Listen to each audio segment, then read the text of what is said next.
चलिए GOC2 start करते हैं। ओके, GOC2 में पूरी ऑर्गेनिक केमिस्ट्री ही कंप्लीट हो जाएगी।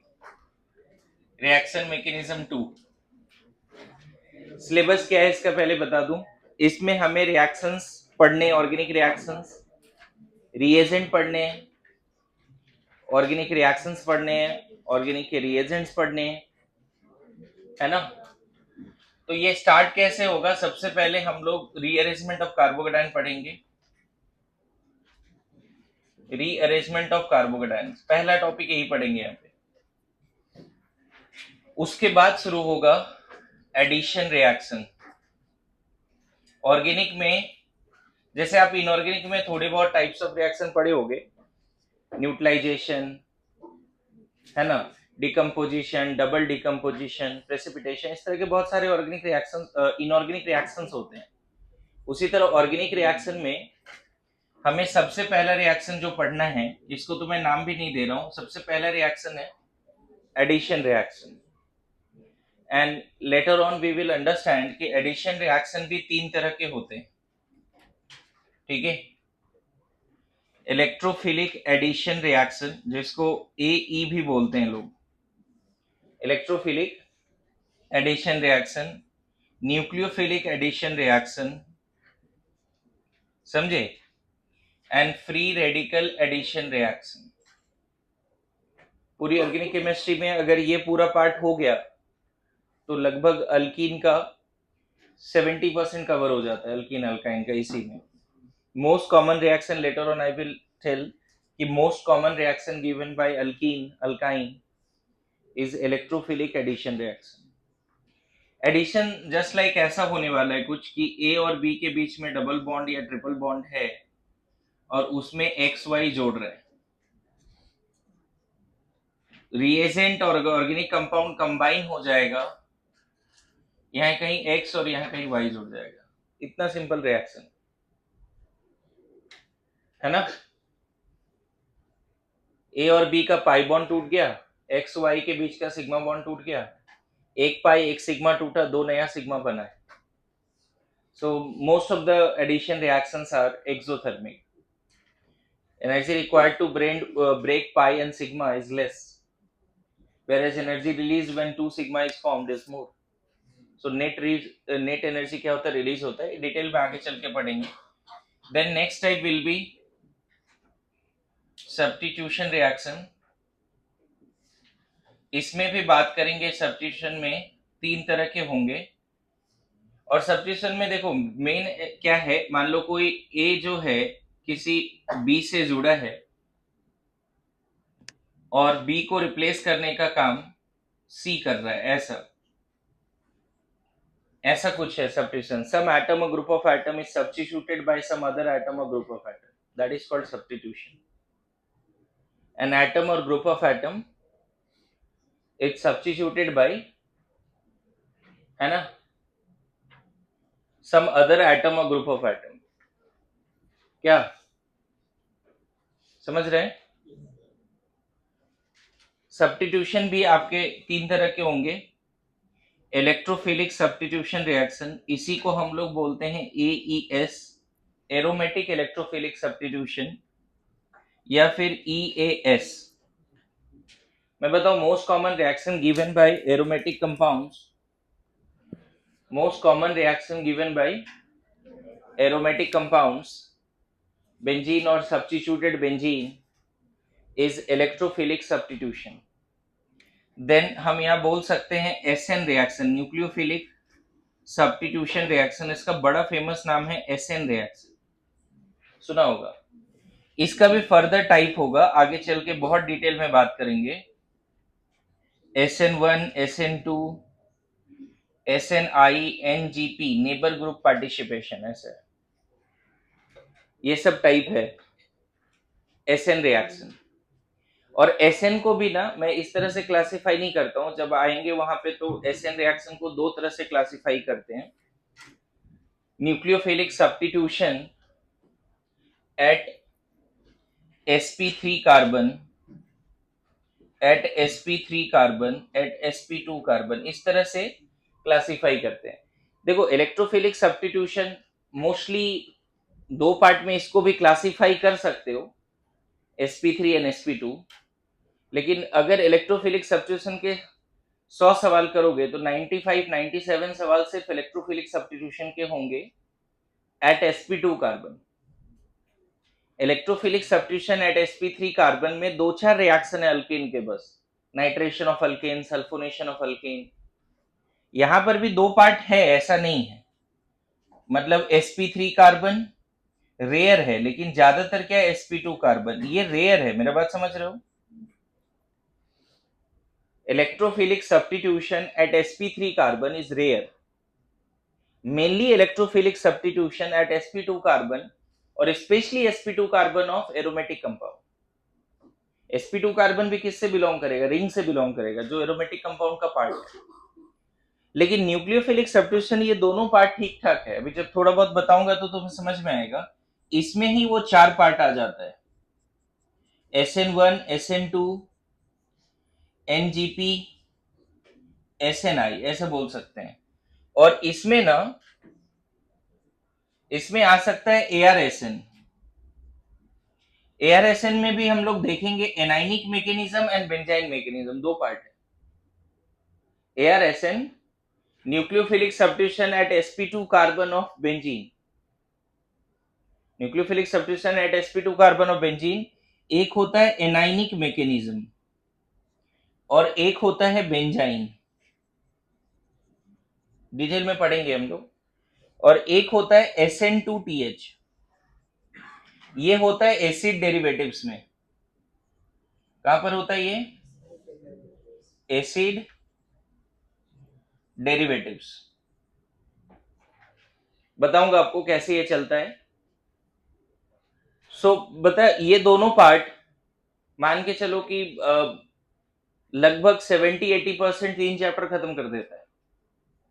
हाइड्रोकार्बन, हाइड्रोकार्बन तो 90% कवर कर देता है इन दोनों में, है ना? 80% तो फॉर श्योर। लेकिन haloalkane, haloarene, alcohol, phenol, ether, aldehyde, ketone, ये सब का 70% सिर्फ इन दोनों में कवर हो जाता है। इट विल टेक टाइम, है ना, बहुत सारे लेक्चर लगते हैं इसमें। Then we have elimination, elimination reaction. Elimination reaction just addition का रिवर्स होगा, इस टाइप का। ए और बी है, यहाँ एक्स वाई है, रिएजेंट के प्रेजेंस में ये दोनों हट जाएगा, प्लस एक्स वाई, ऐसा। Reverse of addition is elimination in organic reactions. यहाँ पे देखो ना, दिस प्लस दिस ये बना, यहाँ पे जस्ट यही कंपाउंड होगा रिएक्टेंट में और कोई रिएजेंट होगा जो एक्स वाई को लेके जाएगा, कोई रिएजेंट होगा। और पता है, यहाँ पे बाद में देखेंगे कि अगर एक्स और वाई, एच और एक्स है तो डी हाइड्रोहेलोजिनेशन, और यहाँ पे अगर एक्स वाई, एच और एक्स है तो हाइड्रोहेलोजिनेशन। यहाँ एडिशन है, वहां डी वर्ड लगाते हैं, डिलीट हो रहा है इसलिए।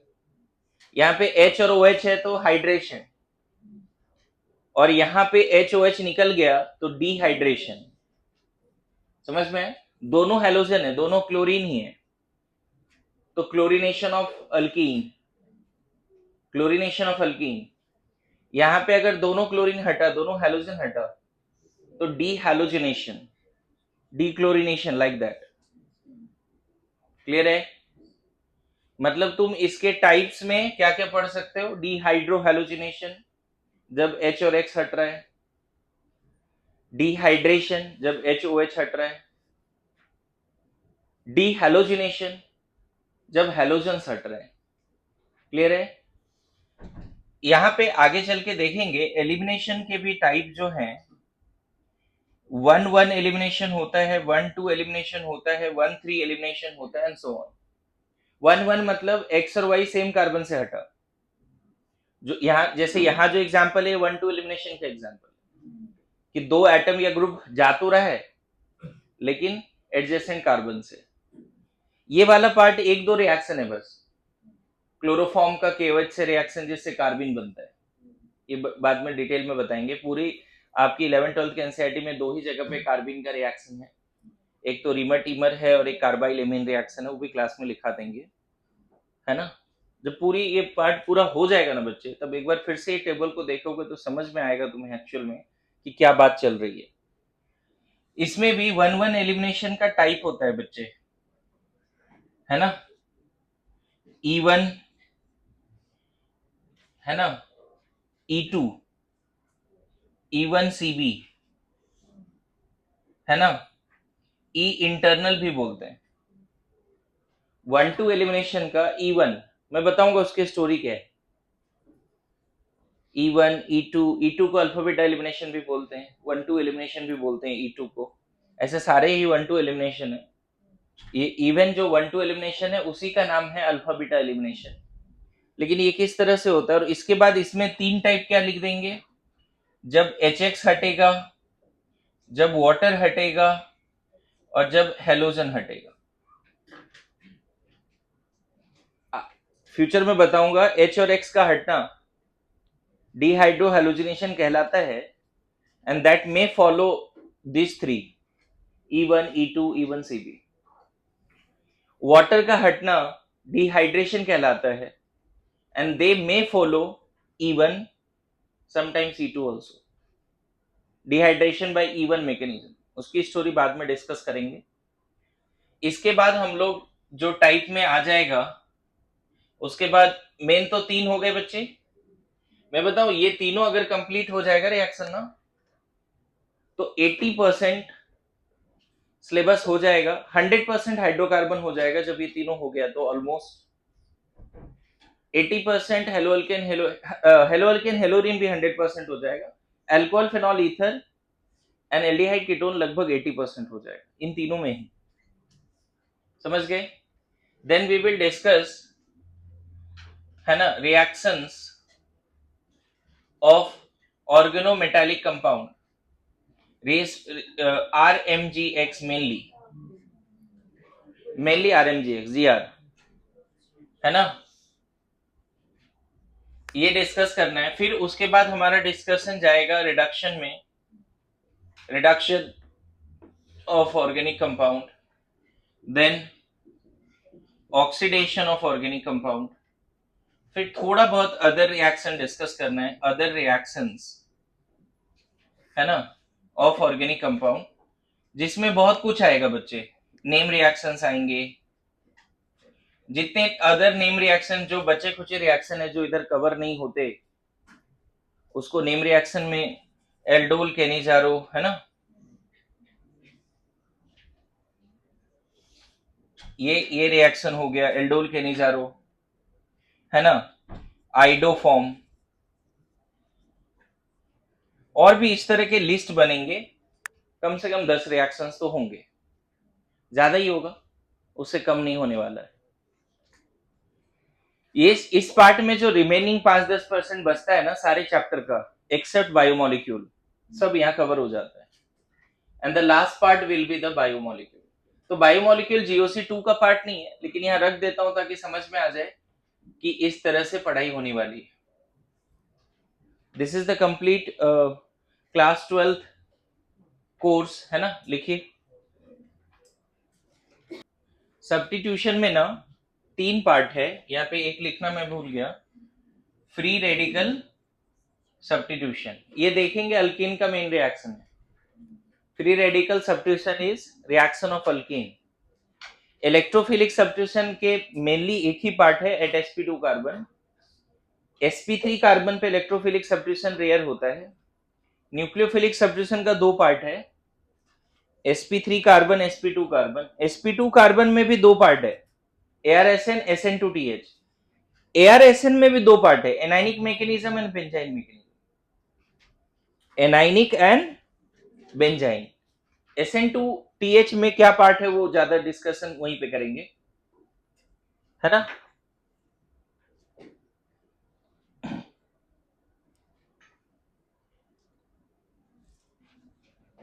देखो स्टार्ट में ही एक गाइडेंस बताता हूं कि एवरी डे GOC2 रिएक्शन 1 से लास्ट तक पढ़ना है। मतलब मान लो एडिशन के अगर 5-10 लेक्चर हुए तो 1 to 10 हर दिन पढ़ने, सब्स्टिट्यूशन के 10 लेक्चर हुए तो हर दिन पढ़ने, एलिमिनेशन के 5-6 लेक्चर हुए, हर दिन पढ़ने, ऐसे चलेगा। मेरी बात आ रही है समझ में? मैं तो ये रिक्वेस्ट करूंगा कि टाइप्स ऑफ ऑर्गेनिक रिएक्शंस को आप एडिशन 1 गो में पूरा रिवाइज करो जब खत्म हो जाए सिलेबस। तो सब्स्टिट्यूशन 1 गो में पूरा रिवाइज करो, एलिमिनेशन पूरा रिवाइज करो, फिर लेटर ऑन ये पावर आ जाए कि एक साथ एडिशन, सब्स्टिट्यूशन, एलिमिनेशन सब रिवाइज हो रहे हैं। Oxidation, reduction, this is one of the best way to remember all the reagents, है ना। नाउ इस पर्टिकुलर चैप्टर में क्या होने वाला है इसको समझते हैं। देखिए, किसी भी ऑर्गेनिक रिएक्शंस में अगर मान लो ऐसा है और इसमें HCl ऐड करते हैं, हम GSC 1 में भी ये बात किए थे, तो आपको ये प्रोडक्ट मिलता है मेजर और ये प्रोडक्ट मिलता है माइनर में, माइनर एंड मेजर। ये एडिशन रिएक्शन का एक एग्जांपल लिया है आपका। अब देखो कैसे GOC 1 हेल्प करेगा इसको अंडरस्टैंड करने में। ये तो डायरेक्ट पाथवे है। इनडायरेक्ट पाथवे क्या है कि सबसे पहले रिएजेंट को तोड़ने में कोई मेहनत नहीं करना है। स्ट्रॉन्ग एसिड है, वो 100% H प्लस और Cl माइनस के फॉर्म में ही है, समझ गया। तो HCl से क्या आया, H प्लस, और H प्लस ना कौन से कार्बन पे जाएगा, दोनों पाथवे समझ लेते हैं। मान लो अगर 1 पे गया, 2 पे गया, अगर H प्लस 1 पे गया तो पाई इलेक्ट्रॉन भी इधर आएगा। जब H प्लस इसको अप्रोच करेगा तो इस पाई बॉन्ड का हेट्रोलिसिस होगा और जिस कार्बन पे H प्लस जा रहा है ये पाई बॉन्ड भी उधर शिफ्ट होगा, पाई इलेक्ट्रॉन्स। तो बताओ इसका टूटना मतलब ये दो तरह से टूट सकता है, एक तो यहां नेगेटिव और इधर पॉजिटिव, अगर हेट्रोलिसिस कर दिया इस पाई बॉन्ड का तो, एंड दूसरा है इधर अगर चला गया पाई इलेक्ट्रॉन तो 1 पे प्लस एंड 2 पे माइनस। बोलो आ रहा है समझ में सब लोग? इस पाई बॉन्ड का हेट्रोलिसिस आपको याद होगा GOC 1 में स्टार्ट टॉपिक हेट्रोलिसिस होमोलिसिस से था, बॉन्ड ब्रेकिंग। कैसे यूज आ रहा है उन सब चीजों को GOC 2 में अभी समझने का कोशिश कीजिए। अगर H प्लस 1 पे गया मतलब यहां गया तो कौन सा कार्बोकेटायन बन जाएगा, ये कार्बोकेटायन। अगर H प्लस 2 पे गया मतलब यहां गया, H प्लस और ये माइनस न्यूट्रल हो जाएगा, कौन सा कार्बोकेटायन बन जाएगा।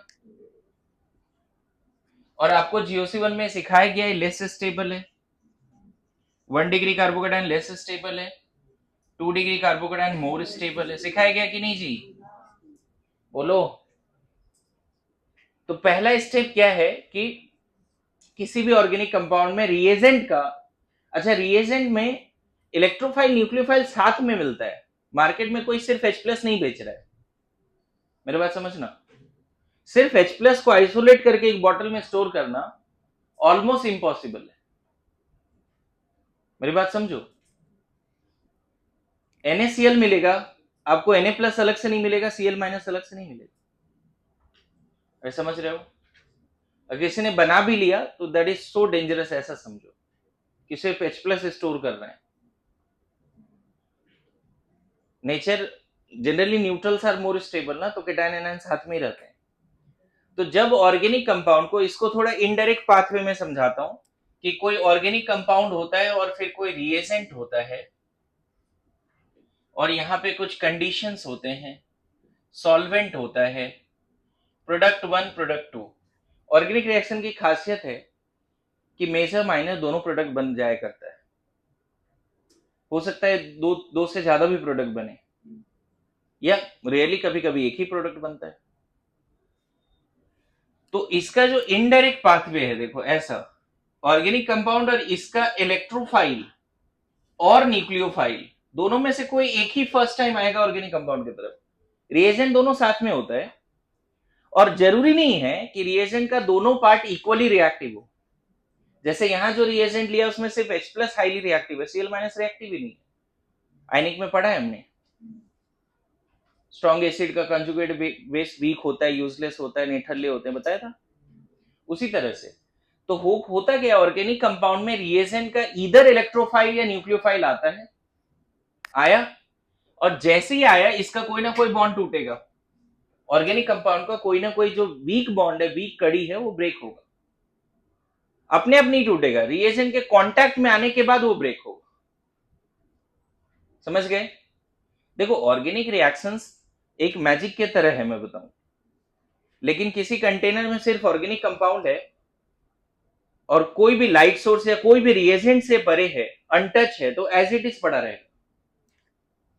जैसे आपको मैं बता दूं, जैसे अल्कोहल्स वगैरह होता है, ऑर्गेनिक कंपाउंड है, 100 साल पुराने भी अल्कोहल होते हैं, वो एज इट इज पड़े हुए हैं, रिएक्ट नहीं करते। लेकिन अल्कोहल में अगर डिहाइड्रेटिंग रिएजेंट डालोगे H2SO4 तो अल्कीन बन जाएगा। तो जब तक ये कांटेक्ट में नहीं आएगा रिएक्शन नहीं होगा। कुछ कुछ ऐसे कंपाउंड्स होते हैं जो अपने आप में रिएक्ट कर जाता है, मतलब अपने आप डिसोसिएट हो सकता है, डिकम्पोज हो सकता है, लेकिन उसके लिए भी कोई ना कोई इनिशिएटर चाहिए, लाइट सोर्स चाहिए, हाई टेम्परेचर चाहिए। मेरी बात समझ रहे हो? रिएजेंट ऐसा जरूर नहीं कि हमेशा इलेक्ट्रोफाइल न्यूक्लियोफाइल होगा, रिएजेंट में भी photon also, this light source. आ रहा है समझ में? reagent may be heat also, may be electricity also, like that also। तो इन दोनों के रिएक्शन से क्या बनेगा, अब तुम्हें थोड़ा काइनेटिक्स का हेल्प लेना पड़ेगा। सबसे पहले बनेगा ट्रांजिशन स्टेट। क्या बनेगा? नाउ दिस ट्रांजिशन स्टेट पे अगर मान लो यहां इलेक्ट्रोफाइल फर्स्ट टाइम अटैक करके टीएस बनाया, तो नेक्स्ट टाइम न्यूक्लियोफाइल अटैक करके डायरेक्ट प्रोडक्ट में जाएगा। या फिर सिचुएशन क्या है, ट्रांजिशन स्टेट 1 से इंटरमीडिएट 1 बनेगा, फिर इससे TS2 बनेगा, केमिकल काइनेटिक्स याद करो, एंड फिर से यहां से प्रोडक्ट में जा सकता है।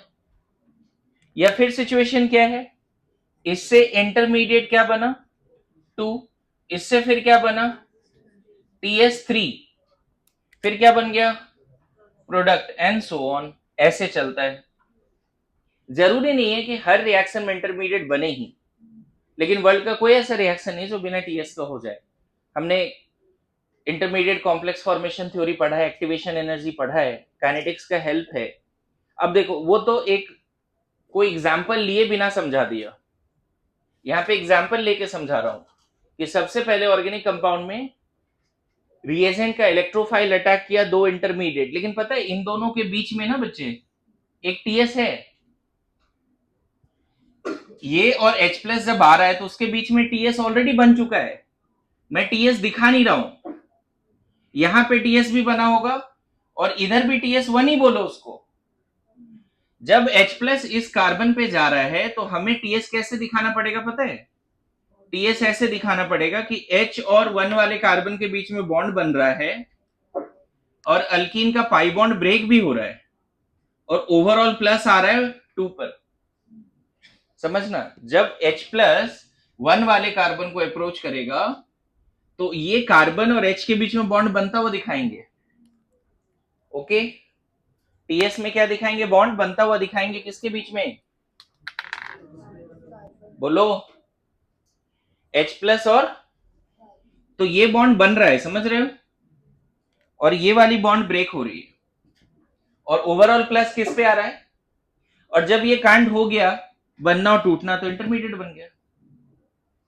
यहां पे कैसे टीएस बना होगा बता सकते हो कोई? इधर ये हाइड्रोजन कहां जा रहा है 2 पर, तो हमें दिखाना पड़ेगा कि यहां एक बॉन्ड बन रहा है। यहां पे क्या दिखाना पड़ेगा, 2 और कार्बन के बीच, सॉरी 2 वाले कार्बन और हाइड्रोजन के बीच में बॉन्ड बन रहा है, और हमें क्या दिखाना पड़ेगा, एक बॉन्ड ब्रेक भी हो रहा है। ओवरऑल प्लस दिखाएंगे लेकिन वो प्लस आएगा कहां फ्यूचर में 1 पे। तो देखो ऑर्गेनिक कंपाउंड और इंटरमीडिएट का इलेक्ट्रोफाइल जब जुड़ा तो टीएस बना, टीएस के बाद क्या बना, इंटरमीडिएट पहले बना। इस केस में देखो ना, टीएस के बाद क्या बना, ये दोनों क्या है बच्चे, इंटरमीडिएट 1, इंटरमीडिएट 1 ही बोलो, पहले स्टेप में है। अब इस पे जब अटैक होगा,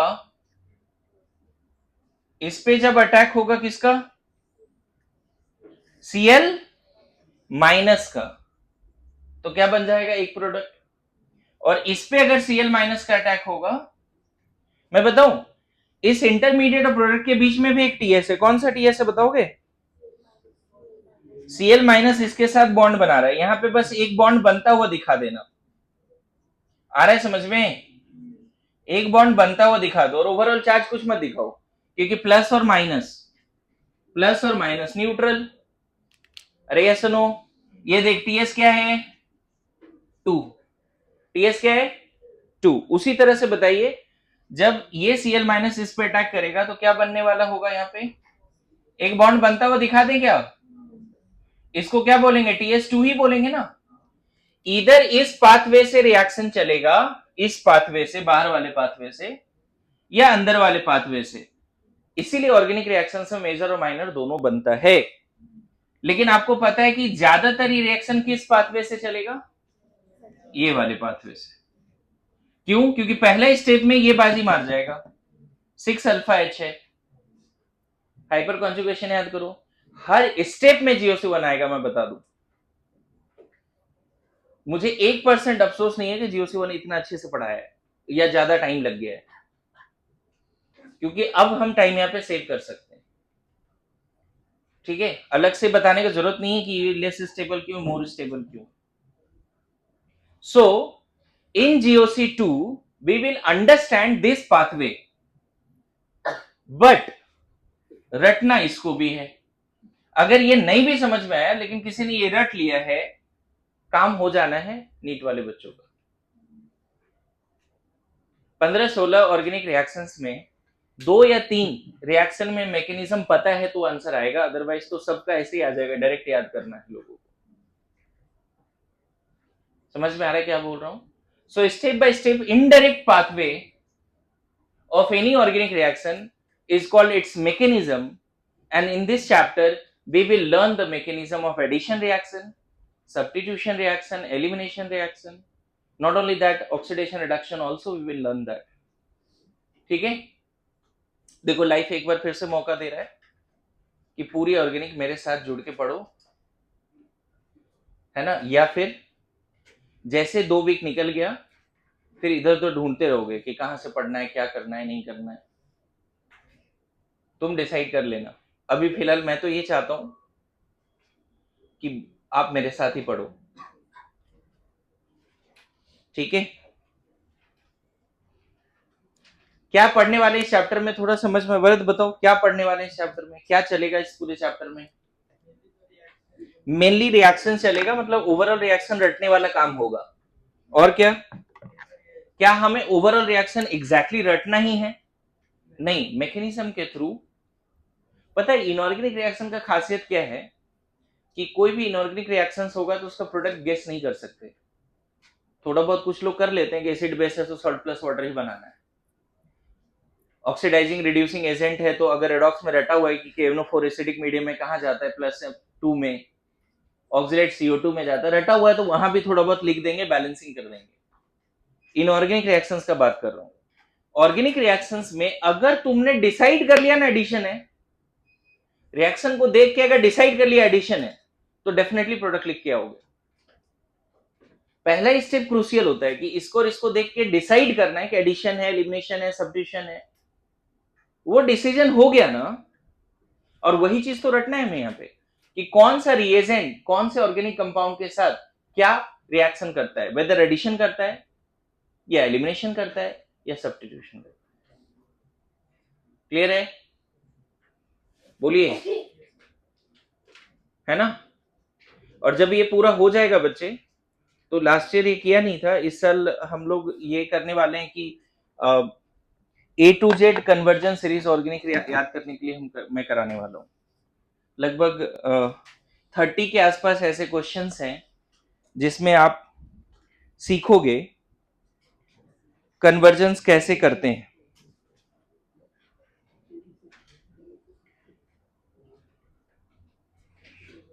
ऑर्गेनिक कन्वर्जन्स है ना। मैंने ना इस पे हाँ एक ही मैंने इस पे कन्वर्जन का वीडियो डाला है, उससे देखो पता चलता है ये है क्या एग्जैक्टली कोई कंपाउंड ए है, स्टार्ट होता है ए से जेड तक चलता है, ए से बी से सी से डी, ऐसे मतलब एक एक सीट में एक ए से जेड कन्वर्जन में सारा रिएजेंट भी आ सकता है, इस तरह से डिजाइंड है। तो इसमें आपको दिखेगा ये चीज, देखो ए टू जेड कन्वर्जन सीरीज ऐसे करके, समझ गए ना। तो ये लास्ट वाले मंथ में, मतलब मान के चलो फरवरी एंड में ये शुरू हो जाएगा, जो हम एज ए टेस्ट करेंगे ताकि आपको रिएजेंट याद हो जाए, है ना। अभी 12th वाले बच्चों का जैसे बायो मैराथन भी चल रहा है, तो मैंने अभी रिसेंटली केमिस्ट्री मैराथन भी शुरू किया उनका।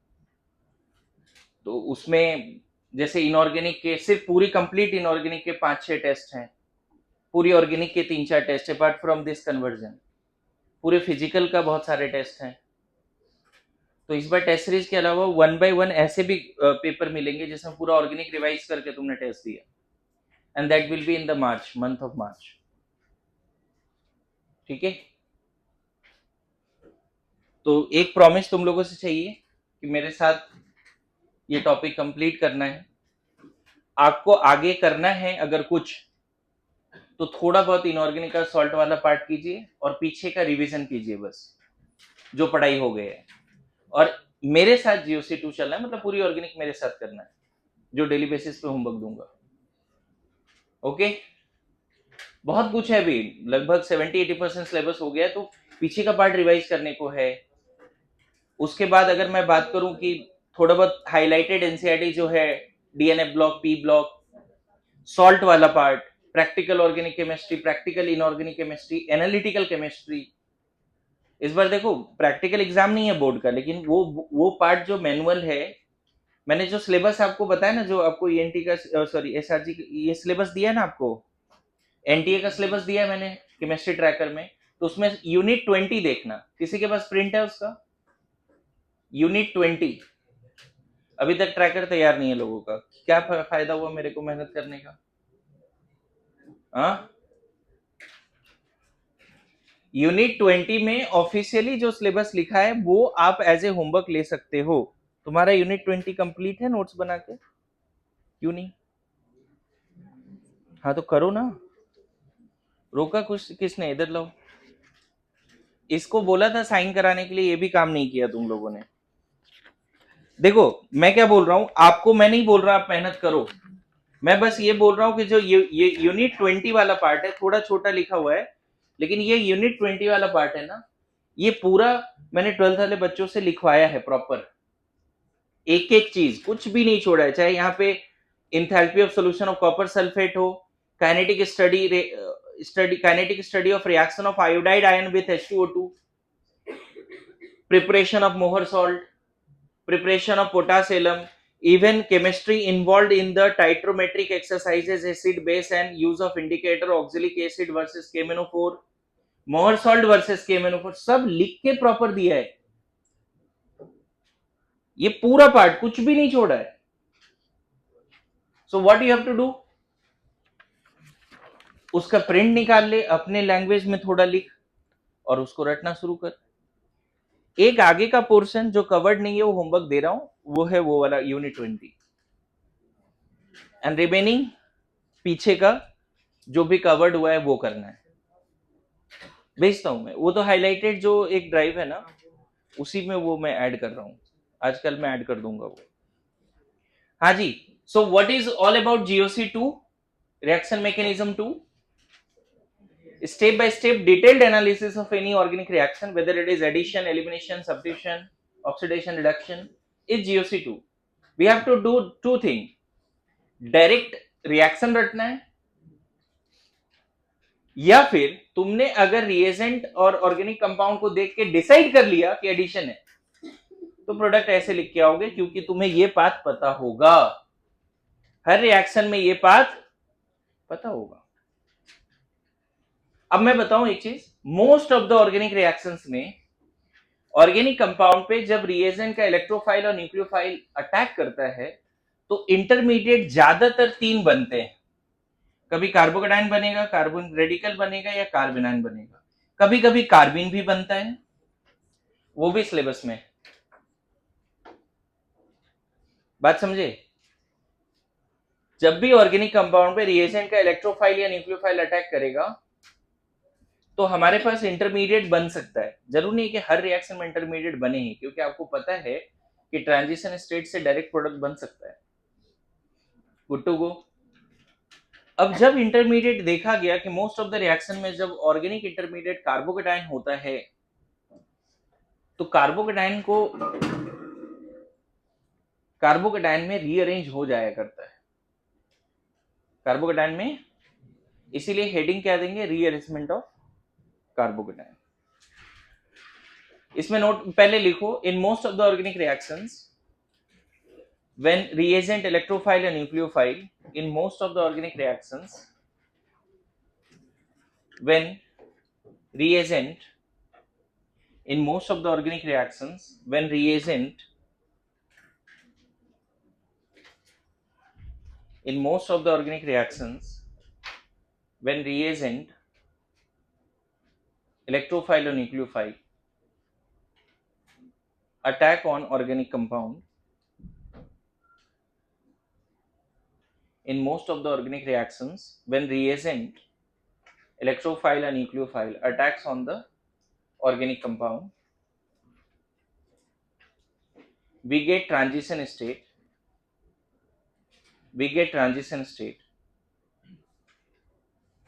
and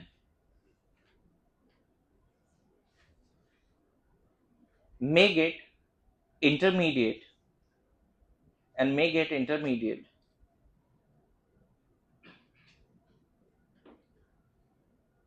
after TS and may get intermediate after TS. Full stop. Here the intermediate forms. Here the intermediate formed. Here the intermediate form may be carbocation, carbon free radical, carbanion, and even carbene also. Here the intermediate formed. Here the intermediate formed may be carbocation, carbanion, free radical, even carbene also. Full stop. आगे लिखो. Whenever in any organic reaction carbocation is formed as an intermediate, whenever in any organic reaction when carbocation is formed as an intermediate,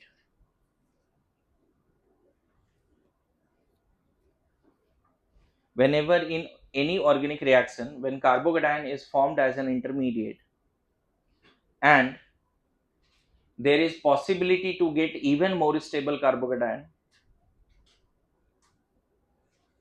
and there is possibility to get even more stable carbocation,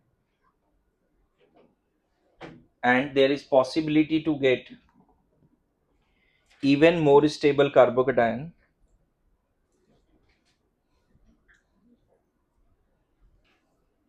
and there is possibility to get even more stable carbocation,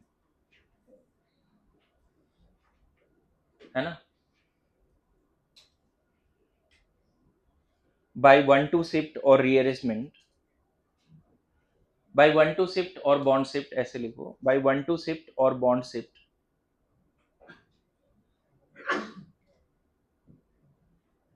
we must take care of that, we must take care of that, we must take care of that, we must take care of that,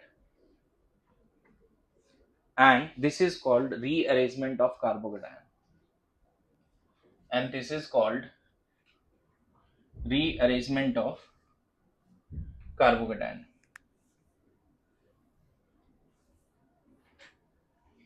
ध्यान रखना, note में लिख लो, rearrangement generally not found in other intermediates.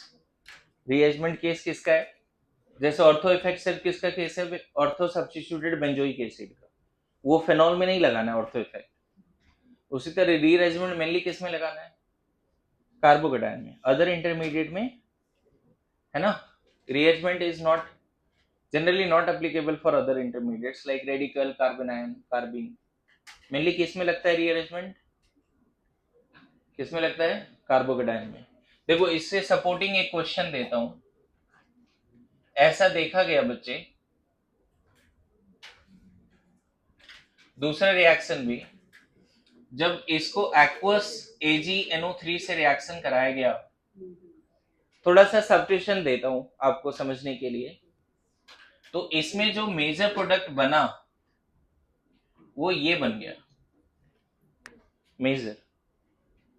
ये SN1 का एक example दे रहे हैं, कुछ लोग फेमिलियर भी हैं। एक्वस AgNO3 और अल्काइल हैलाइड दिखे तो SN1 होता है, सब डिटेल में पढ़ेंगे। अभी फिलहाल के लिए रीअरेंजमेंट पे फोकस करो। सबसे पहले क्या होता है बच्चे, Ag प्लस ना हैलोजन एब्स्ट्रैक्टर होता है। एक्वस AgNO3 से Ag प्लस इस Cl माइनस को निकाल देता है, AgCl की प्रेसिपिटेट बन जाती है। Ag plus is halogen abstractor. This Ag plus is going to abstract this polar bond, Cl minus from this polar bond. तो जैसे ऐसा होगा कौन सा कार्बोकेटायन बन जाएगा, तुरंत इंटरमीडिएट बन गया। अब देखो इसके बीच में एक TS है जो नहीं दिखा रहा। TS में कैसा दिखाना पड़ेगा इसके बीच में, कि कार्बन क्लोरीन बॉन्ड टूट रहा है और सिल्वर और क्लोरीन के बीच में बॉन्ड बन रहा है, आयनिक अट्रैक्शन स्टार्ट हो रहा है, कोवेलेंट अट्रैक्शन कम हो रहा है, वो नहीं दिखा रहे TS। समझ रहे हो सब लोग। अब क्या हुआ, यहीं पर हम क्या कर सकते थे, वाटर का OH माइनस को जोड़ सकते थे। कहां से आ रहा है वाटर, वाटर से क्या आ रहा है, OH माइनस। वाटर में OH माइनस है कि नहीं है बताओ, एक्वस है ना बच्चे, फ्रॉम वाटर क्या आना चाहिए वाटर से, OH माइनस। अगर मैं यहीं पे जोड़ देता OH माइनस, तो जो प्रोडक्ट बनता है इस केस में वो 1 डिग्री अल्कोहल बनता, लेकिन ये ट्रेसेस में बनते हैं, नहीं के बराबर दिखता है, ये माइनर प्रोडक्ट होता है। मतलब जब तक OH माइनस इस कार्बन पे आएगा उससे पहले ही रीअरेंजमेंट हो जाएगा, दैट इज कॉल्ड 1-2 शिफ्ट।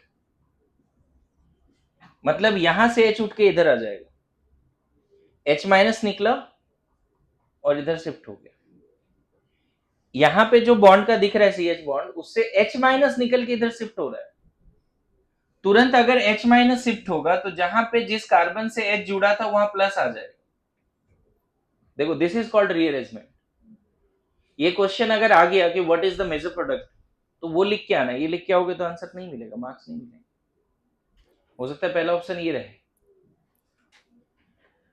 ये देखा गया बच्चे, किसी भी रिएक्शन में अगर इंटरमीडिएट कार्बोकेटायन बनता है, अगर बनता है एंड अगर पॉसिबिलिटी है to get even more stable, we must take care of that.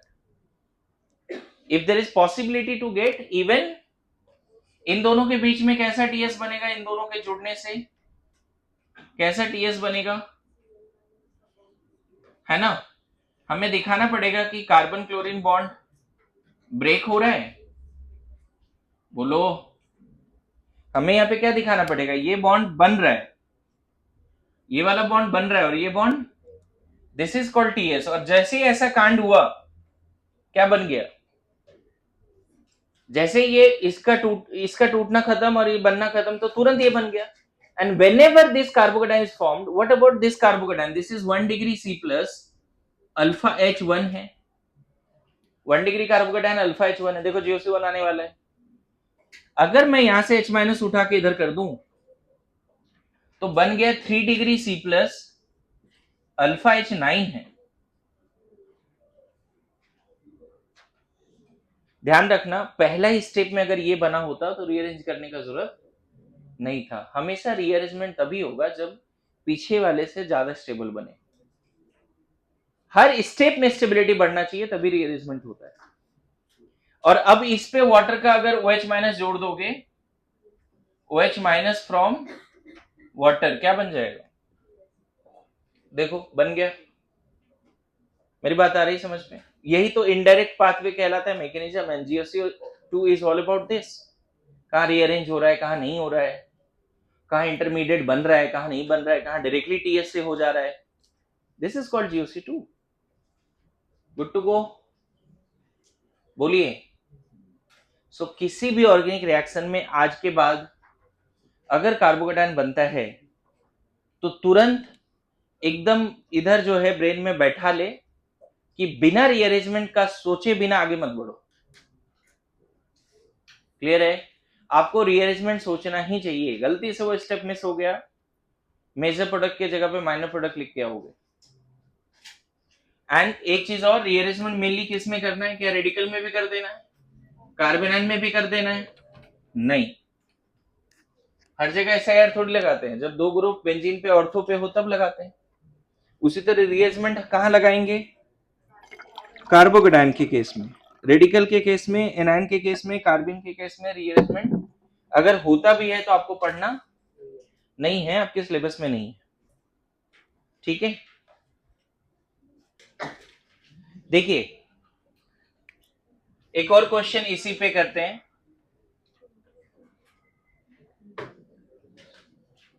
अगर इसमें HX जोड़ते हैं तो मेजर प्रोडक्ट क्या बनता है, उसके बाद मैं प्रॉपर तरीके से पढ़ा दूंगा, सीक्वेंस में लिखा दूंगा। इसमें अगर H जोड़ते हैं, अभी तू बता जी मेरे को प्रोडक्ट क्या बनेगा। पहले इनडायरेक्ट पाथवे बता कि H+1 पे जाएगा या 2 पे जाएगा। रिएजेंट का अगर H+1 पे गया और H+2 पे गया तो क्या बनेगा? अभी जस्ट पढ़ाया था, वही मैकेनिज्म फिर से रिपीट हो रहा है। अगर रिएजेंट का H+1 पे गया तो I guess bond line diagram के हिसाब से बना दो, क्या यहां प्लस आएगा? कंफर्टेबल है सब लोग? अगर ये H यहां जा रहा है तो पाई इलेक्ट्रॉन भी तो इधर आएगा ना। पाई इलेक्ट्रॉन जब इधर आएगा तो यहाँ नेगेटिव और ये H+, ये दोनों न्यूट्रल हो जाएगा। अच्छा, पाई इलेक्ट्रॉन इधर आने से इधर प्लस आया था तो वो प्लस रिटेन करेगा। और अगर H+2 पे गया तब तो पाई इलेक्ट्रॉन भी उधर जाएगा। जिस कार्बन पे H+ जा रहा है पाई इलेक्ट्रॉन भी उधर ही जाएगा, ये याद कर लो। बताओ फिर क्या बनने वाला है? ये बनने वाला, बोलो। तो पहला स्टेप में बताओ कौन सा इंटरमीडिएट बनाना चाहिए? This is 1 degree C+ and alpha H है 2 एंड पहला स्टेप में ये 2 डिग्री C+ है, अल्फा H है 4, 3 इधर और 1 इधर। प्लीज हाइपर कंजुगेशन पढ़ाया बच्चे, अल्फा H तुरंत बताना पड़ेगा। तो मैं बताऊं इस डायरेक्शन में जाएगा ही नहीं, इसको मान के चलो कि इसको हटा ही दे। पहला ही बार किस डायरेक्शन में जाएगा? रूल एडिशन रिएक्शन का ये होता है, कोई भी अल्कीन पे अगर HX ऐड करते हैं तो कार्बोकेटायन मैकेनिज्म से चलता है मोस्टली, और सबसे पहले अल्कीन के उस कार्बन पे H जाता है जहां पे H ऑलरेडी ज्यादा है। हालांकि ये मार्कोनिकॉफ ने बोला था, तरीके से लॉजिक ये है कि H+ उन दो अल्कीन के जो sp2 कार्बन अल्कीन का पाई बॉन्डेड कार्बन है उन दोनों में किसी एक पे H+ जाएगा सो दैट सामने वाले कार्बन पे ज्यादा स्टेबल कार्बोकेटायन बने। ये लॉजिक लगाना है। तो मैंने इस पे जैसे भेजा तो यहाँ प्लस आया और वो ज्यादा स्टेबल है, ये बना दिया। अब बताओ अभी जो रूल सिखाया था, अगर मैं यहां से H उठा के इधर भेज दूं, इस कार्बन पे जो H- है, H है उसको H- के फॉर्म में निकालें और यहां चिपका दें। अच्छा पता है इस कार्बन का H को H- के फॉर्म में निकालेंगे तो इस कार्बन पे प्लस आ जाएगा और वो H- यहां चिपक गया तो वो दोनों न्यूट्रल हो गया। तो कैसा बन गया कार्बोकेटायन? प्लस यहां गया बच्चे, इसको बोलते हैं 1 to H- शिफ्ट। क्या बोलते हैं? क्योंकि H हटा ना इसलिए इसको क्या बोलेंगे। अब देखो क्या फायदा हुआ बताओ तो, 3 डिग्री C+ बना, अल्फा H 8 हो गया और देखा गया कि इस पे अब Cl- या X- जो भी है वो यहां जुड़ेगा और मेजर प्रोडक्ट इस में ये दिखता है। इस क्वेश्चन का मेजर प्रोडक्ट ये दिखता है। और पता है जिसको अगर रीअरेंजमेंट नहीं पता, मान लो ये स्टेप ही भूल गया तो यही Cl जोड़ेगा ना। अगर उसको रीअरेंजमेंट का कंसेप्ट ही नहीं है तो पहला स्टेप मान लो उसको पता है किसी तरह से कि H को वहीं भेजो सो दैट स्टेबल कार्बोकेटायन बने, किसी तरह से पहला स्टेप याद हो गया, तो पता है वो मेजर प्रोडक्ट अगर रीअरेंजमेंट मिस कर गया तो ये लिख के आएगा। और उसको कुछ भी नहीं आता, बिल्कुल गधा है, तो हो सकता है कभी ये भी लिख देगा, जो इंटरमीडिएट बनना नहीं चाहिए वो बना देगा। अरे यस नो, ऑर्गेनिक का एबीसीडी आता ही नहीं, जीओसी1 आता ही नहीं, तो पहला ही स्टेप में एच को यहां जोड़ के यहां प्लस लाएगा और वहां सीएल जोड़ देगा। तो ये सारे ऑप्शंस बनेंगे आपके एग्जाम में कि ये क्वेश्चन है, बताइए मेजर प्रोडक्ट क्या है। या बहुत बार ऐसा भी होता है, कौन सा ऐसा प्रोडक्ट है जो लीस्ट लाइकली है, बनता ही नहीं। मेरी बात समझ रहे हो ना? माइनर नहीं बोल सकता, बोले लीस्ट लाइकली प्रोडक्ट बताइए। कभी कभी रेयरली माइनर भी पूछता है, लेकिन ऑर्गेनिक में मोस्ट ऑफ द टाइम आपको मेजर प्रोडक्ट पूछा जाता है। मैं फिर बोलूं, पहला स्टेप यहां से रिकॉल करो, एडिशन में यही गाना मैं फिर गाऊंगा। जैसे इलेक्ट्रोफिलिक एडिशन अल्कीन का शुरू होगा by classical carbocation mechanism, same गाना रिपीट होगी कि H प्लस उस कार्बन पे जाएगा सो दैट सामने वाले कार्बन पे स्टेबल कार्बोकेटाइन बने। समझ में आया? And this is called Markovnikov also. थोड़ा सा अलग है, लेकिन अगर तुम्हें पहला है ना, होता है ना, पहली बार गाना का पहला पहला लाइन तो याद होता है मोस्टली, हुक स्टेप जैसा होता है ना, पहले याद हो, लेकिन आगे रीअरेंजमेंट मिस कर गया तो गड़बड़ हो जाएगी, है ना? तो पूरा मैकेनिज्म तब याद होता है जब हम एडिशन के बहुत सारे सवाल करते हैं। ठीक है? So what is rearrangement and why rearrangement? Rearrangement less stable carbocation से मोर स्टेबल कार्बोकेटाइन बन जाना is rearrangement. How? By 1,2 shift, by bond shift. Why? More stable carbocation more stable, simple logic है। What is rearrangement of carbocation? Less stable से more stable. What, how, why, इन तीनों का answer करें। And where? Carbocation में भाई, और किसी इंटरमीडिएट में नहीं। Rearrangement of carbocation, what is rearrangement? Less stable carbocation से मोर स्टेबल बनना is the rearrangement. How? By 1,2 shift, by bond shift, by ring expansion, by ring contraction, सब सीखेंगे अभी। Good to go. Why? More stable ज्यादा stable होता है। Where? In carbocation, not in other intermediates. पूरी बात समझ में आ रही है? बोलिए, लिखो। एक बात ध्यान रखना, पहला स्टेप में अगर हाईली स्टेबल बन गया तो रीअरेंज करने का जरूरत नहीं है। अगर मैं ये क्वेश्चन देता आपको, देखो, तो इसमें रीअरेंजमेंट नहीं लगाते। हाँ बोलिए ना।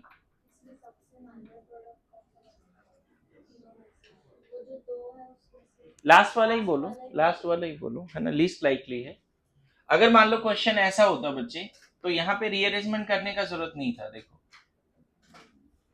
अगर 3 डिग्री अल्काइल हैलाइड है, एक्वस HNO3 है, तो जहां पर Cl है वहीं OH आ जाए, क्योंकि पहला स्टेप में Ag प्लस जब आएगा तो 3 डिग्री कार्बोकेटाइन बन जाएगा। अब गलती से अगर यहां से H माइनस इधर शिफ्ट कर रहे हो, अगर यहां भी तुम 1,2 हाइड्रेट शिफ्ट करा रहे हो, तो क्या उससे फायदा हुआ क्या? हर स्टेप में स्टेबिलिटी बढ़नी चाहिए। 3 डिग्री C प्लस पहला स्टेप में बन गया, अल्फा H9 है, यहाँ पे 1 डिग्री C प्लस बनाया, अल्फा H1 है। ये करना ही नहीं है। रीअरेंजमेंट तब करिए जब लेस स्टेबल कार्बोकेटाइन से मोर स्टेबल। मतलब अब फिर एक नया चीज सीखा, what, how, why, where and when. When rearrangement, जब मोर स्टेबल से लेस स्टेबल बनाना हो, नहीं, लेस स्टेबल से, तो यहीं पे जोड़ देंगे फिर OH माइनस फ्रॉम वाटर। अब समझे? फिर से एक बार इस अंदाज में आप सोचिए, व्हाट इज रीअरेंजमेंट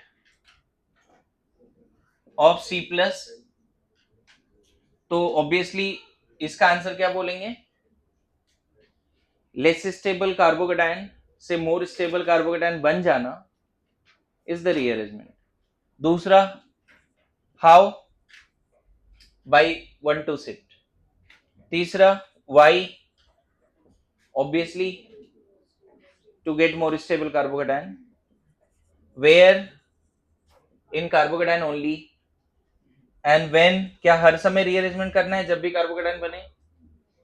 क्या हर समय रीअरेंजमेंट करना है? नहीं। कब करना है? जब लेस स्टेबल कार्बोकेटाइन बने। तो हमें ये चीज रटना पड़ेगा ना। सबसे पहला काम ये सब लगाने के लिए सबसे पहले तो ये याद करना पड़ेगा कौन कौन सा ऐसा ऑर्गेनिक रिएक्शन है जिसमें कार्बोकेटाइन बनता है। कार्बोकेटाइन में होता है, लेकिन हमें क्या रटना पड़ेगा पहले, कौन कौन सा ऐसा ऑर्गेनिक रिएक्शन है जिसमें कार्बोकेटाइन एज एन इंटरमीडिएट बनता है।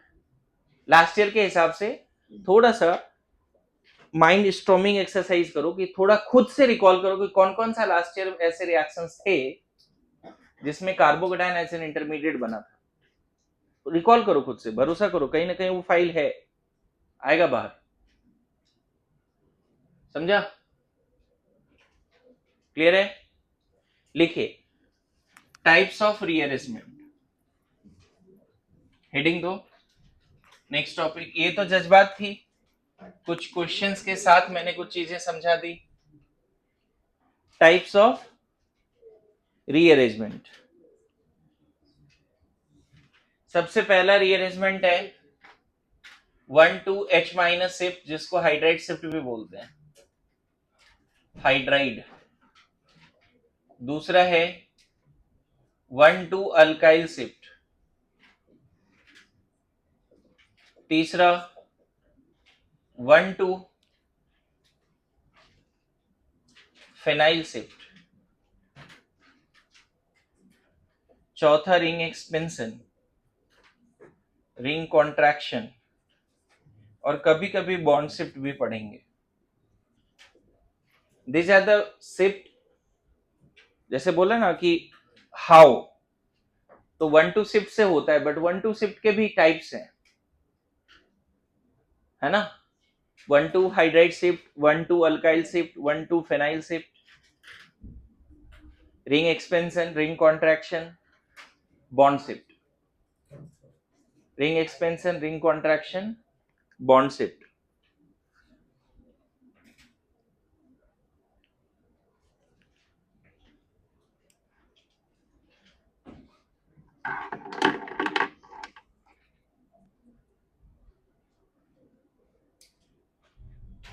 अभी तक मैंने शिफ्टिंग के जितने भी एग्जाम्पल दिए उन सब में आप देखो तो 1,2 हाइड्राइड शिफ्ट ही था।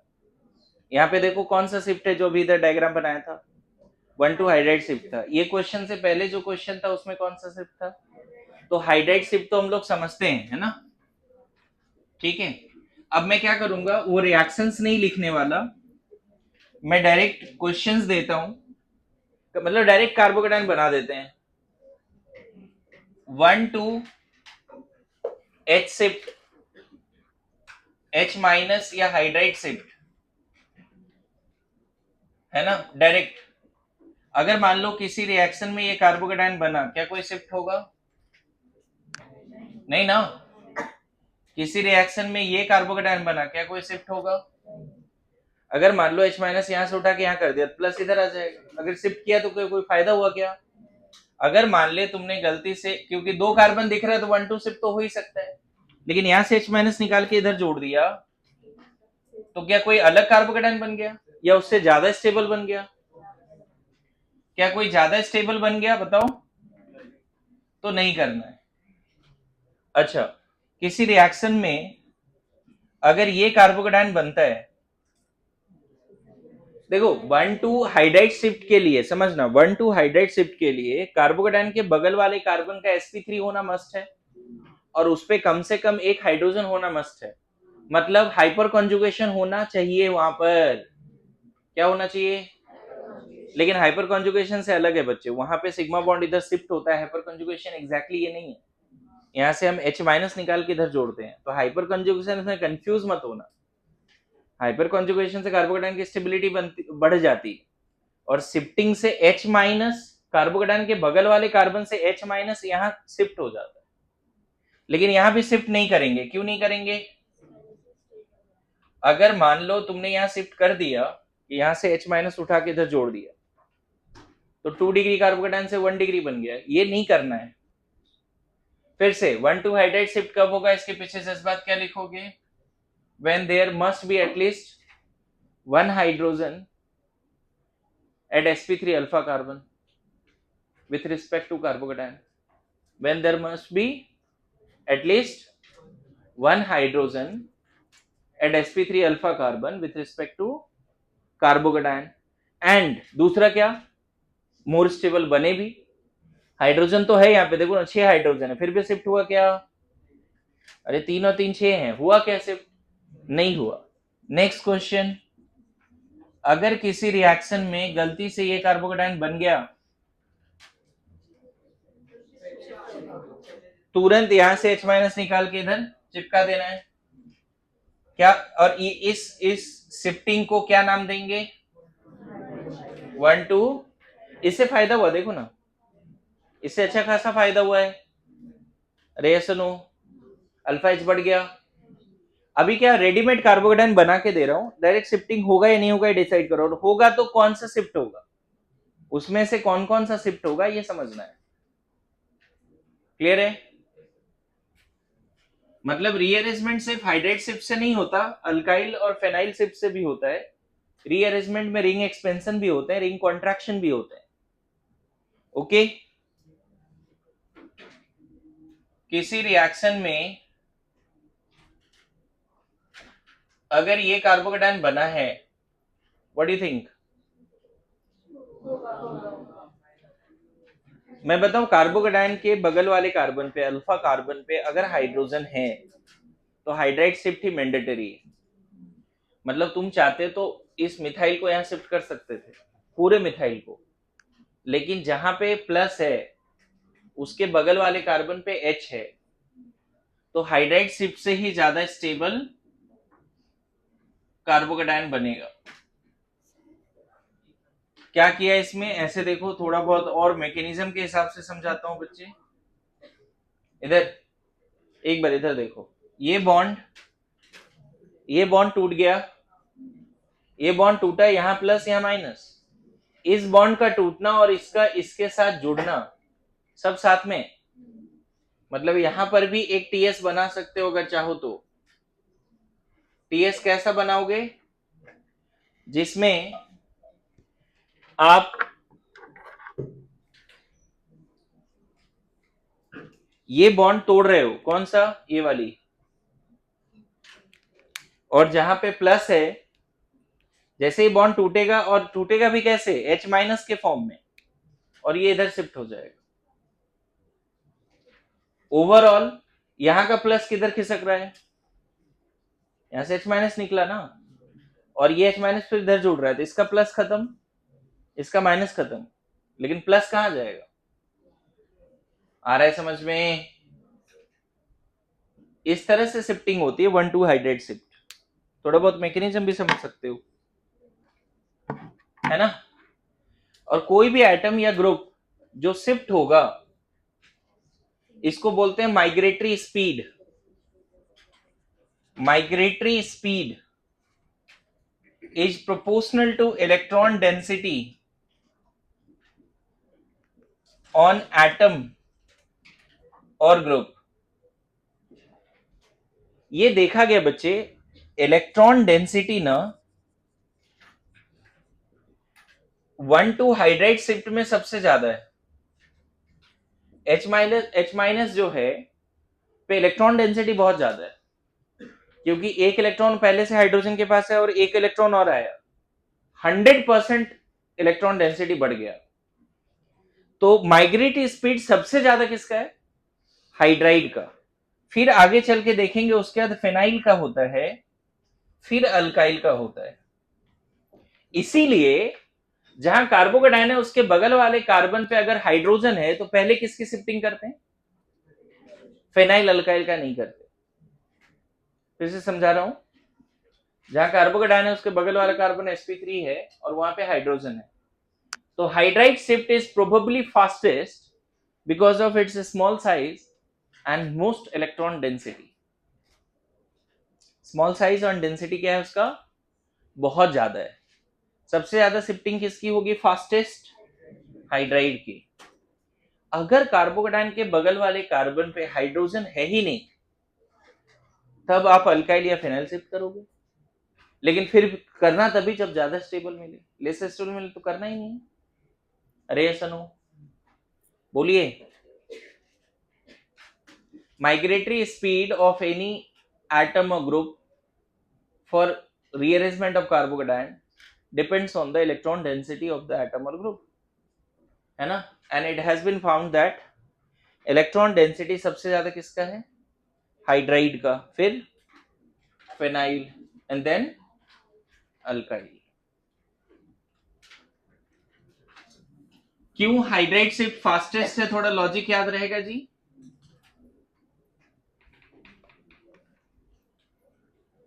देखो अब मैं बोल रहा हूं सेकंड में 1 to alkyl shift, phenyl shift भी पढ़ लेंगे लेकिन 1 to अल्काइल शिफ्ट। देखो मान लेते हैं किसी रिएक्शन में ये वाला कार्बोकेटाइन बना, अब देखो जहां प्लस है उसके बगल वाले कार्बन पे H है ही नहीं, H नहीं है, दिख रहा है। जहां प्लस है उसके बगल वाले कार्बन पे 3 मिथाइल है। रीअरेंजमेंट का थ्योरी ये बोलता है कि सिर्फ हाइड्राइड शिफ्ट नहीं होता to get more stable carbocation, sometimes alkyl shift, sometimes phenyl shift, sometime ring expansion contraction all are valid. तो तुरंत यहाँ पे क्या करेंगे, जो कार्बोकेटाइन के बगल वाला sp3 कार्बन है उसका सीसी बॉन्ड तोड़ देंगे, है ना। H यहाँ पे CH3 माइनस, जैसे H माइनस निकलता था यहाँ CH3 माइनस निकलेगा, यहाँ शिफ्ट हो जाएगा। और ये शिफ्टिंग सही भी है, क्यों सही है, इससे क्या फायदा हुआ, 1 डिग्री कार्बोकेटाइन जिसका अल्फा हाइड्रोजन एक भी नहीं था वो 3 डिग्री में चेंज हुआ, जिसका अल्फा हाइड्रोजन 8 है। और क्या चाहिए, बोलो, समझ में आ रहा है, ठीक है।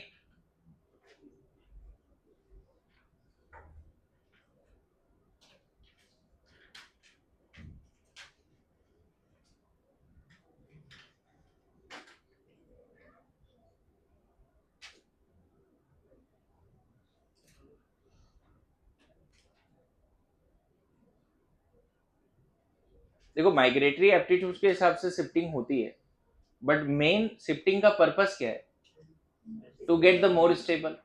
तो जरूरी भी नहीं है कि हमेशा वो स्ट्रिक्टली फॉलो होगा, समटाइम्स बहुत रेयर ऐसे केसेस है जिसमें अल्काइल शिफ्ट भी ज्यादा है हाइड्राइड से। हालांकि ये एक्सपेरिमेंटल ऑब्जर्वेशन से थोड़ा अलग बातें बोल रहा हूं, लेकिन मेन पर्पस होता है मोर स्टेबल कार्बोकेटाइन बनाना। ओके, इधर देखो, जैसे मान लो किसी किसी में ऐसा बन गया, है ना, वही जो भी बता रहा हूं उसका एग्जाम्पल दे रहा हूं। तो इसमें दो बातें हैं बच्चे, यहाँ पे H है, अगर H को इधर शिफ्ट कर दें, 1 to हाइड्राइड शिफ्ट कर दें, H माइनस शिफ्ट, तो इसको ऐसे रन प्लस यहां पहुंच जाएगा। क्या किया, यहां से H माइनस उठा के इधर चिपका दिया, प्लस यहां पहुंच गया। क्या फायदा हो रहा है, देखो तो ये 2 डिग्री C प्लस है, अल्फा H बस कितना है, 2 है। यहाँ क्या फायदा हो रहा है, देखो तो 2 डिग्री ही C प्लस है, बट अल्फा H 4 हो चुका है, फायदा तो हुआ। अरे यस नो। अच्छा, अगर तुम 1 to अल्काइल शिफ्ट करते, 1 to मिथाइल शिफ्ट, कौन सा शिफ्ट, इसका भी नाम क्या था जी, 1 to मिथाइल शिफ्ट। अगर 1 to मिथाइल शिफ्ट करते हो, ये वाला मिथाइल को इधर शिफ्ट कर देते, क्या बन जाएगा बताओ तो, कहां प्लस आ जाएगा जी, बता ही नहीं पा रहे हैं लोग। अरे जैसे ये मिथाइल ये बॉन्ड टूटकर CH3 माइनस इधर आ जाएगा, क्या बन जाएगा, CH3 माइनस, और यहाँ पे कार्बोकेटाइन न्यूट्रल प्लस कहाँ रहेगा, इस कार्बन प्लस रहेगा। देखो तो 3 डिग्री C प्लस बना है, अल्फा H 1 2 3 हो गए और 3 6 हो गए। मैं बताऊं, माइग्रेटरी स्पीड को वायलेट हो रहा है, लेकिन यही होता है इस केस में। अगर हम माइग्रेटरी स्पीड का माने तो ये होना चाहिए, मैंने बोला ना H माइनस फास्टेस्ट है, अरे ऐसा नो, लेकिन यहाँ हाइड्राइड शिफ्ट करके 2 डिग्री कार्बोकेटाइन अल्फा हाइड्रोजन कितना 4, लेकिन मिथाइल शिफ्ट करके 3 डिग्री कार्बोकेटाइन अल्फा हाइड्रोजन। तो main purpose most of the cases में मोर स्टेबल कार्बोकेटाइन बनाना होता है। यहाँ पे नो डाउट ये भी करके एक प्रोडक्ट लिखना, ये भी करके एक प्रोडक्ट लिखना, लेकिन जो मेजर प्रोडक्ट दिया रहता है मोस्ट ऑफ द क्वेश्चन में ये होता है कि यहाँ पे जुड़ गया है। जैसे इस क्वेश्चन को मैं बोलूं, एक क्वेश्चन के थ्रू कराता हूं आपको। देखो, अगर ये क्वेश्चन आ गया कि इसका मेजर प्रोडक्ट बताओ एक्वस एजिनो3, अगर ये क्वेश्चन आ गया कि इसका मेजर प्रोडक्ट बताओ, क्या करेंगे? सबसे पहले भी स्टोरी बताया था, Ag प्लस इसको निकाल ले जाएगा। पहला स्टेप में क्या होगा बच्चे? Ag प्लस आया, कैसा कार्बोकेटाइन बन गया बताओ? वही वाली जो उधर लिखा है, डायरेक्ट बन गया। अब अगर तुम हाइड्राइड और मिथाइल शिफ्ट करते हो तो हाइड्राइड शिफ्ट में मिथाइल तो वहीं रहेगा, प्लस यहां पहुंच जाएगा। लेकिन अगर मिथाइल शिफ्ट करते हो तो प्लस यहां पहुंच जाएगा। अगर आप इससे इस पे Cl माइनस जोड़ देते हो, इसका फर्दर शिफ्टिंग मत करो, क्योंकि फर्दर शिफ्टिंग से अगर ये यहाँ प्लस आ गया तो भी अल्फा थोड़ी बढ़ेगा। मान लो ये बनाओ फर्दर शिफ्टिंग, पता है एक से ज्यादा शिफ्टिंग भी होती है, मैं बताऊंगा क्लास में अभी आने वाले समय में। पर स्टेप स्टेबिलिटी बढ़ रहा है तो एक से ज्यादा शिफ्ट भी होता है। अगर आपने यहां से इधर शिफ्ट कर दिया प्लस को तो कोई फायदा हुआ नहीं, 2 डिग्री से 2 डिग्री ही रहा। तो अब शिफ्ट नहीं करना है, यहीं पे वाटर से क्या जोड़ देना है बच्चे? OH minus, sorry Cl minus नहीं, क्या OH माइनस फ्रॉम, और इसमें भी जोड़ दोगे OH माइनस फ्रॉम वाटर, क्या बन जाएगा? और इसका मेजर प्रोडक्ट देखा गया ये है, मेजर प्रोडक्ट ये देखा गया जी। SN1 ऑफ अल्काइल हैलाइड में मैं पढ़ाऊंगा, एक क्वेश्चन भी कराऊंगा वहां पे दोबारा। अभी तो रिंग एक्सपेंशन के हिसाब से, सॉरी रीअरेंजमेंट के हिसाब से पढ़ा रहा हूं। सो माय कंसर्न इज कि हाइड्राइड शिफ्ट फास्टेस्ट है नो डाउट, बट समटाइम्स ऐसा देखा गया अल्काइल शिफ्ट से मेजर मिल जाता है। दोनों पॉसिबल है, लेकिन अल्काइल शिफ्ट से मेजर मिल गया। समझ गए? क्लियर है? Generally migratory aptitude is kinetic property होता है, काइनेटिक प्रॉपर्टी होता है, थर्मोडायनेमिक प्रॉपर्टी नहीं होता। ठीक है, लिखा? सो दो चीजें अभी क्लास में मैंने डिस्कस किया, alkyl shift and hydride shift, है ना? लेकिन एक बात ध्यान रखना, ये एक एक्सेप्शनल केसेस है। मोस्ट ऑफ द केसेस में कार्बोकेटाइन के बगल में अगर हाइड्रोजन है तो वही शिफ्ट मारता है to get the more stable carbocation. Most of the cases में कार्बोकेटाइन के बगल में अगर हाइड्रोजन sp3 कार्बन पे, अल्फा कार्बन पे, तो हाइड्राइड शिफ्ट ही फास्टेस्ट है। ओके, अब बताओ अल्काइल शिफ्ट में भी एक क्वेश्चन कर सकते हैं हम लोग। यहाँ पे अल्काइल शिफ्ट में भी एक क्वेश्चन कर सकते हैं।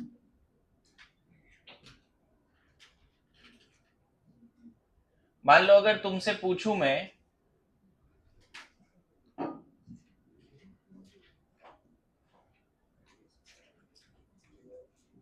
ऐसा है मान लो यहाँ पे मैंने ग्रुप्स जो बनाए हैं बगल वाले कार्बन पे, कार्बोकेटाइन के बगल वाले कार्बन sp3 है, और उस पे जो ग्रुप है ethyl, tertiary, butyl and isopropyl. My question is किसकी शिफ्टिंग फास्टेस्ट होगी और क्यों? Among all the alkyl group, the shift of which alkyl group is fastest and why?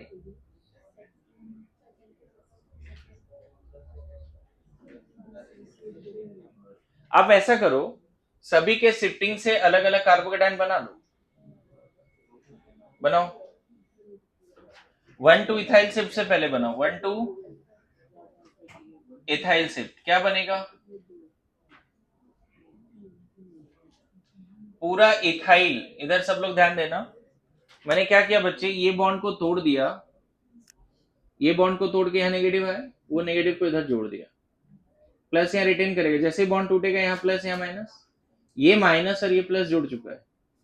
तो 1,2 इथाइल शिफ्ट से 3 डिग्री कार्बोकेटाइन तो बना, इसमें तो डाउट ही नहीं है। देखो वो ग्रुप किधर आ गया, इथाइल ग्रुप यहाँ जुड़ गया, तो उधर 2 कार्बन बढ़ जाएगा। देखो 1,2 इथाइल शिफ्ट से 3 डिग्री कार्बोकेटाइन बना, 3 degree C plus alpha H सिर्फ 3 है, 2 और 1 3। अल्फा H कितना है? अच्छा अब बताओ 1,2 टर्ट ब्यूटाइल शिफ्ट, कैसा टर्ट ब्यूटाइल शिफ्ट का क्या मतलब बच्चे? ये बॉन्ड तोड़ा, सब लोग इधर ध्यान दो, ये बॉन्ड तोड़ा, यहाँ नेगेटिव यहाँ पॉजिटिव, ध्यान रखना ऐसा होता नहीं, इसका उधर जाना और यहाँ प्लस आना सब साथ में होता है टीएस के थ्रू। ऐसा नहीं तो कि पहले बॉन्ड तोड़ के 3 डिग्री कार्बन आयन बना रहे हैं फिर उसको उधर ले जा रहे हैं, 3 डिग्री कार्बन आयन अनस्टेबल होता है। ये बॉन्ड का टूटना और इस कार्बन और कार्बोकेटाइन के बीच में नया बॉन्ड बनना सब साथ में है टीएस के थ्रू। ये इधर जब जाएगा कैसा दिखेगा बताओ? कार्बन पे तो प्लस आ गया, अब कार्बन पे कौन सा 2 ग्रुप रहेगा जी? देखो ये पूरा पार्ट उधर भेज दिया, किधर भेज रहे हैं? ये पूरा पार्ट को CH2 के साथ भेज रहे हैं, तो यहाँ पे CH2 और फिर इधर क्या लिखना पड़ेगा? Tert butyl group. देखो तो मैंने पूरा इसको उठाया उधर चिपका दिया इस पे जहां पे कार्बोकेटाइन है। अभी क्या बना है इसमें देखो तो 3 degree C plus alpha H 2 2 4 और 1 5 आ गया, अल्फा H 5 आ गया। अच्छा अब इसको उधर उधर ले जाते हैं, इस पूरे को आइसोप्रोपाइल ग्रुप को उधर ले जाते हैं। 1,2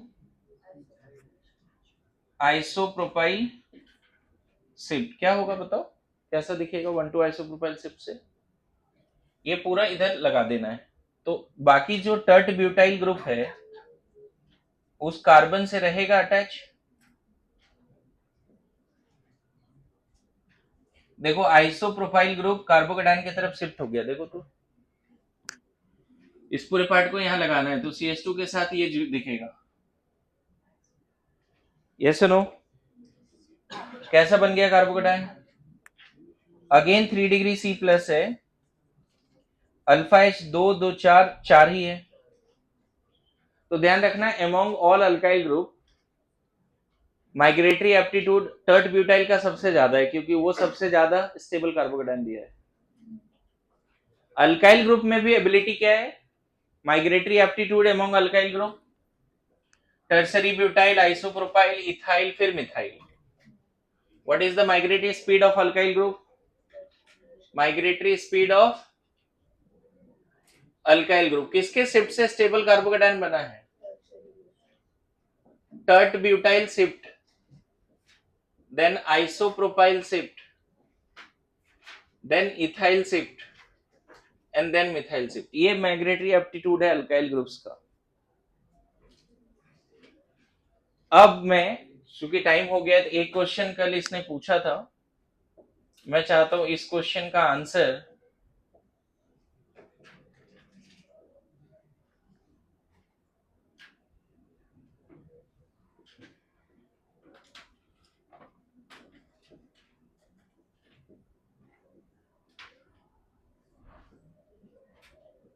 क्वेश्चन ये है, जिससे पूछूंगा वो ट्राई करना। ये जे एडवांस में आया हुआ सवाल है, PYQ का सवाल है जे एडवांस का, है ना? लैंग्वेज थोड़ा सा अलग है, मैं डायरेक्ट क्वेश्चन पूछ रहा हूँ, अच्छा सवाल है। जो कार्बोकेटाइन दिख रहा है उसके बगल में मैंने 2 हाइड्रोजन को इंडिकेट भी किया है। दोनों हाइड्रोजन में कौन सा हाइड्राइड शिफ्ट होगा या हाइड्राइड शिफ्ट होगा भी नहीं, वो सोचना है। अगर होगा तो कौन सा हाइड्राइड शिफ्ट होगा, मैं इसका आंसर बारी बारी से जिससे पूछूंगा वो ट्राई करना, है ना? लॉर्ड तुषार बताओ कौन सा हाइड्राइड शिफ्ट होगा और क्यों? सोचो, अच्छा सवाल है। जेई एडवांस में आया उसका क्या मतलब है कि नहीं बनेगा क्या? अभी तो पढ़ाया मैंने। लैंग्वेज थोड़ा अलग है, लेकिन हाँ तुषार बोलो। कौन सा हाइड्राइड शिफ्ट होगा और क्यों? चलो नंबरिंग तो कर दिया, 1 2 1 2 बस बोलो, 1 का होगा या 2 का होगा। अगर ये हाइड्राइड इधर गया तो प्लस यहाँ आ जाए, और ये हाइड्राइड इधर गया तो प्लस यहाँ आ जाएगा। कौन सा हाइड्राइड शिफ्ट? देखो लॉ टू सर का आंसर सेकंड आ रहा है, संकेत बताओ। सेकंड, सेकंड, हाँ शांतनु, सेकंड, वेरी गुड। लोगों को बैक बॉन्डिंग दिख गया, मतलब आई एम हैप्पी, है ना। ये H माइनस जैसे इधर शिफ्ट होगा ना बच्चे, तो प्लस जहां पहुंचेगा उसको ऑक्सीजन का बैक बॉन्डिंग का सपोर्ट होगा। अगर इसको तो एक काम करो ना, तुम ये दोनों लिख लेना, कार्बोकेटाइन के शिफ्टिंग से देखो कौन कौन, मतलब हाइड्रेट, दोनों का हाइड्रेट का बारी बारी से शिफ्ट करो और 2 कार्बोकेटाइन बनाओ शिफ्ट करने के बाद, और फिर चेक कर लेना कि कहां पे कार्बोकेटाइन ज्यादा स्टेबल है। क्लियर है? आंसर फिर से बोलू, ये शिफ्टिंग से यहाँ प्लस आ जाएगा और ये न्यूट्रल हो जाएगा, H माइनस इधर जाएगा, CH2 हो जाएगा, प्लस यहाँ आ जाएगा, और ये शिफ्टिंग से क्या होगा, ये इधर प्लस यहाँ पहुंच जाएगा। बोलो क्या इक्वेशन सबको समझा सका मैं क्लास में, एवरीबॉडी? तो बोलने के बाद तो दिख गया कि हाँ सर ये हाइड्राइड ही जाना चाहिए, क्योंकि उस केस में जो कार्बोकेटाइन बनेगा वो बैक बॉन्डिंग से ज्यादा स्टेबल हो जाएगा। ठीक है, थैंक यू सो मच।